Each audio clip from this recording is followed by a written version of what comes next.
Okey, Assalamualaikum warahmatullahi wabarakatuh. Selamat petang. So, aku ada post video semalam dekat Facebook, dekat KGM. So, aku masukkan dalam YouTube link tu. Terima kasih kepada mereka yang respon dan komen video aku berkaitan dengan cikgu.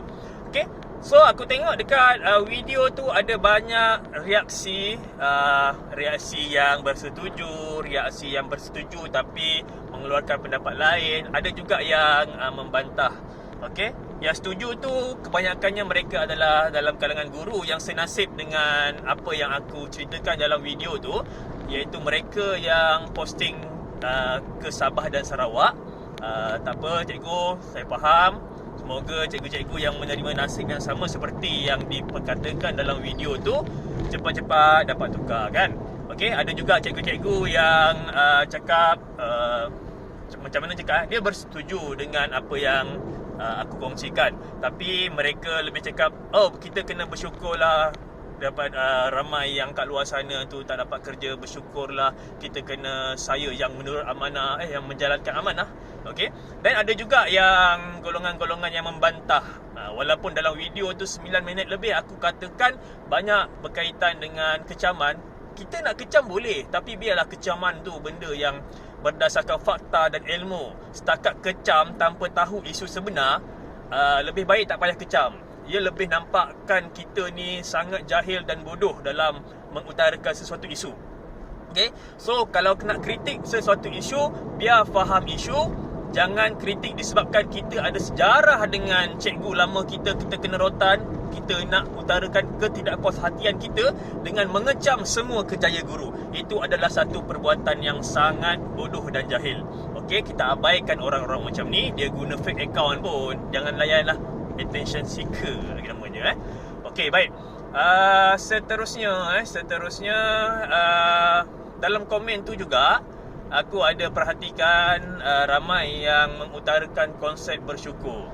Okey, bila aku bagi tahu guru-guru terpaksa bertugas dengan cuti sekolah yang telah dipendekkan semasa takwim, bukan bermaksud aku ni tak bersyukur. Bukan bermaksud cikgu-cikgu yang meluahkan rasa kekecewaan, rasa terkilan, rasa marah, rasa sedikit bengang tu, bukan bermaksud kami ni tak bersyukur. No, kami bersyukur, sangat bersyukur apabila terpilih, apabila dapat masuk kerja kerajaan ni lah orang kata, kan, masuk sebagai pejabat awam. Kita faham dan kita sangat empati dengan mereka yang berada di luar sana, yang terpaksa kerja awal pagi sampai balik malam. Keluar rumah, aku pun ada kenal beberapa sahabat macam tu, kan. Keluar rumah anak tidur, balik rumah anak tidur. Maknanya terpaksa kerja sampai macam tu. Tapi bila kita utarakan pendapat, ketidakpuashatian kita dalam sesuatu perkara berkaitan dengan bidang guru, bermaksudnya kita bermaksud bukanlah kita ni tak bersyukur, kan. Konsep syukur tu kita kena faham. Okey? Syukur ni bukan kita terima semua benda yang kita ada semata-mata. Contohnya lah, kalau betul tak agaknya kalau kita katakan konsep syukur tu, okey, kau dapat anak, kau dapat anak, lepas tu kau biarkan anak engkau merempit, kau biarkan anak engkau keluar sana sini, laki perempuan tak jaga ihtilat. Okey, bila orang kata kat engkau, anak engkau tu isap rokok tu, anak engkau tu buat jenayah itu ini, kan, masalah. Boleh tak agaknya kita cakap, tak apalah, itu anak aku, bersyukurlah. Orang lain tak dapat anak pun, anak aku degil pun biarlah, bersyukurlah ada anak. Betul tak agaknya konsep syukur macam tu? Tak, kan? Sebab apa? Konsep syukur yang sebenarnya kita menerima ataupun kita menghargai, kita bersyukur dengan apa nikmat yang kita dapat pada semasa ni.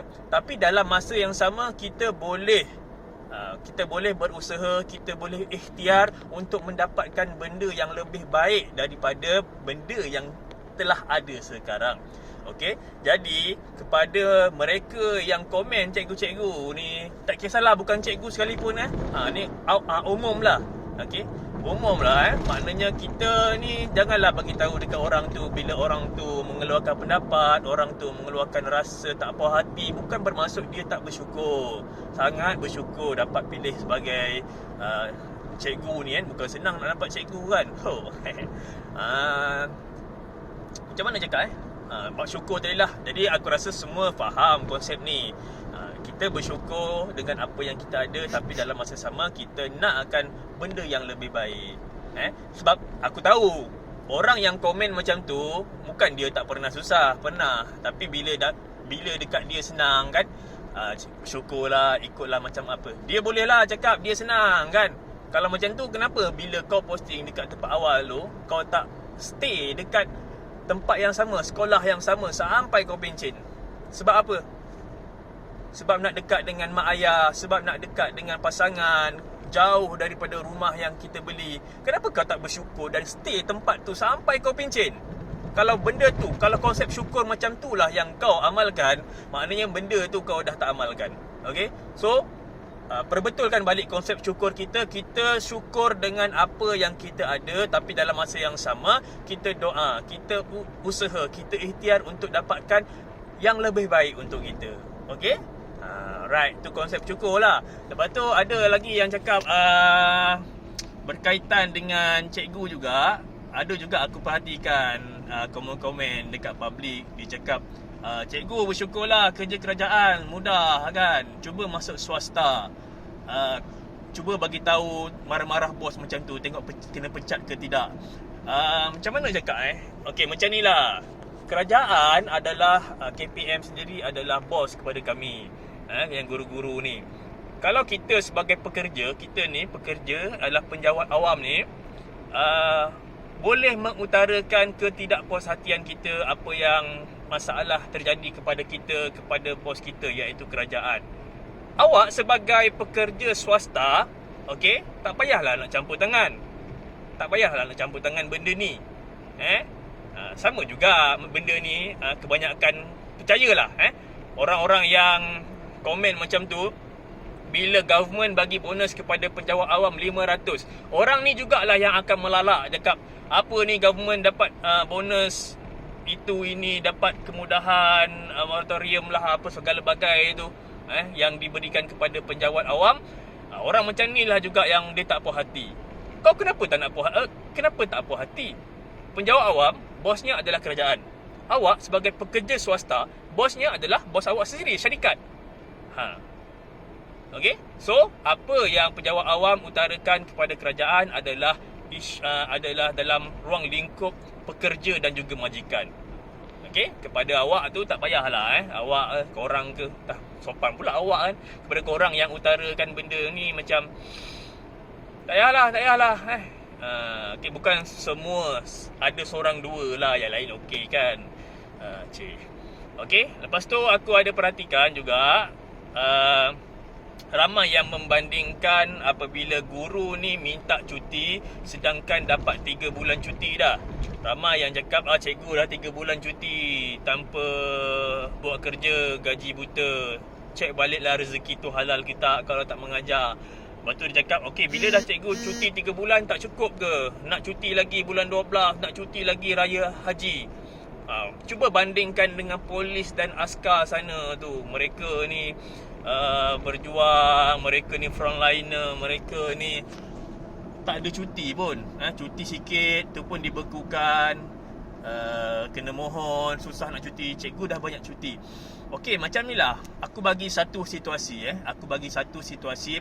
untuk kita sama-sama fikirkan, untuk kita sama-sama bandingkan. Okey, dia macam ni.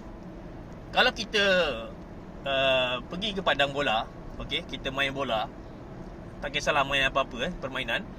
Pada waktu petang yang matahari dia masih terik, katakan pukul 5 petang, matahari ada.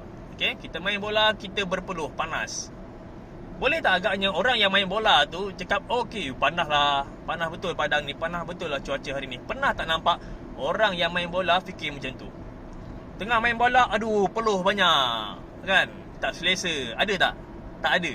Okey, tapi bila main bola tu, kita pemain bola tu, bila dia balik rumah tengah hari, cuaca panas, aircon pula rosak. Okey, aircon rosak. Aircon selalunya elok, tapi kali ni rosak pula. Ada tak pernah bukan ada tak, memang selalu kita sendiri pun cakap bila balik rumah, aduh, panas betul cuaca hari ni. Padahal tak berpeluh pun. Aircon pula rosak, kita merungut. Sebab apa? Petang tadi kita pergi main bola, berpeluh, tak ada pula kita komplain. Oh panas lah sampai berpeluh. Tapi bila balik rumah panas, aircon rosak, kita merungut. Sebab apa? Okey? Itulah yang terjadi ataupun itulah yang dinamakan jap. Tengok. Okey. Itulah sebenarnya perbandingan perbandingan macam mana kerjaya seorang polis, askar dan juga guru. Okey, bukan kena faham isu ni. Kan ada pula yang kecam cakap aku kutuk polis dan askar. Tak. Macam ni sebab aku nak bagi pendapat peribadi macam mana perbandingan dia. Sama macam perbandingan orang dekat padang bola dan juga orang yang dekat rumah kepanasan tu. Dua-dua sama panas, malah kepanasan dekat padang bola tu lagi tinggi sampai berpeluh-peluh. Tapi kenapa tak ada orang merungut? Kenapa dekat dalam rumah pula orang merungut? Sama juga kerjaya macam polis, askar dan juga guru. Kalau kau tengok polis dan askar, okey, mereka merungut sebab tak dapat cuti, sebab cuti sikit, adalah satu perbuatan yang bodoh. Sebab apa? Mereka yang masuk dalam kerjaya askar dan polis ni, mereka sendiri sudah faham sebelum mereka masuk bahawa bidang kerjaya mereka ini adalah sesuatu yang orang kata, nak cakap cuti pun memang payah, kan? Jadi mereka faham bila masuk bekerja sebagai askar ataupun polis, mereka kena akur bahawa mereka tidak lagi dapat cuti yang banyak. Tidak seperti kerja-kerja lain. Mereka boleh dipanggil bila masa sesuka hati mengikut arahan pihak atasan. Mereka akur dan faham. Jadi jika mereka mengkritik, jika mereka buat ketidakpuashatian dekat media sosial, itu adalah perbuatan yang sia-sia. Okey? Tapi situasinya berbeza dekat kalangan cikgu-cikgu ni. Sebab memang cikgu-cikgu ni masuk dalam bidang cikgu ni, jadi cikgu ni mereka dah faham. Yang cikgu-cikgu ni banyak cuti. Tapi bila masuk dalam bidang perguruan ni barulah tahu cuti ni bukanlah cuti-cuti yang sewenang-wenangnya. Bulan 12 tu bukan full pun cuti sebulan. Kena panggil seminggu, 2, jaga sekolah, kan? Kalau kat Sarawak dulu lah jaga sekolah. Jadi macam mana cakap bila cuti-cuti ni diambil, adalah konsepnya sama macam rumah kau yang ada aircon tapi tak aircon rosak. Aircon tu dah diambil. Okey, jadi kita merungut kepanasan. Faham tak apa benda perbandingan yang aku melalut ni? Lebih kurang macam tu lah, kan? Jadi sekali lagi aku cakap, aku bukan nak kutuk kerjaya polis dan askar, tapi aku nak lebih kepada mengkritik mereka yang membandingkan kerjaya guru ni dengan polis dan juga askar. Okey? Aku pun sendiri jadi cikgu sebab cuti banyak kot, kan? Tapi bila tak dapat cuti, tak kisahlah korang nak, ada orang nak kecam ke cikgu ke, ada orang nak kritik ke, biarkan dia. Gaji kita sikit pun tak diusir. So kita teruskan kita punya kerja, didik anak-anak, didik kita punya bakal pelapis negara, cewah. Okey, dah video pun dah panjang 13 minit. Aku tak nak bercakap panjang. So terima kasih. Kalau korang ada pendapat sendiri, so share. Okey, komen. Alright. Okey, Assalamualaikum warahmatullahi wabarakatuh dan salam sejahtera.